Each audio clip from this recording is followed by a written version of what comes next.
Hi అండి, ఈరోజు recipe గోధుమ రవ్వ ఉప్మా. దీనికి కావలసిన పదార్థాలు: ఆవాలు, ఉద్దిపప్పు, వేరుశనగ పప్పు, పచ్చిశనగపప్పు, జీడిపప్పు, గోధుమ రవ్వ, క్యారెట్, బీన్స్, క్యాప్సికమ్, ఉల్లిపాయ, పచ్చిమిర్చి, ఎండుమిర్చి, కొత్తిమీర, కరివేపాకు. వీటిని చిన్న చిన్న ముక్కలుగా కట్ చేసుకోవాలి. ఇప్పుడు స్టవ్ పైన కుక్కర్ పెట్టి అందులో 2 స్పూన్ల నెయ్యి వేసి వేడైన తర్వాత పోపు దినుసులు వేసి బాగా వేయించాలి. ఇప్పుడు మనం కట్ చేసుకున్న వెజిటబుల్స్ని వేసి వేయించాలి. ఆ తర్వాత గోధుమ రవ్వను కూడా వేసి వేయించాలి.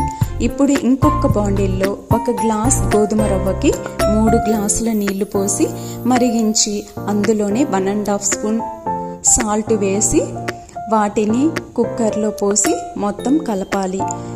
కలిపిన తరువాత మూత పెట్టి 3 విజిల్ వచ్చేంత వరకు పెట్టి ఆ తరువాత పక్కన పెట్టి విజిల్ వెళ్ళిన తర్వాత మూత తీసి మొత్తం కలుపుకొని ఇప్పుడు సర్వ్ చేసుకోవాలి. అంతే, ఎంతో టేస్టీ అయిన హెల్దీగా ఉండే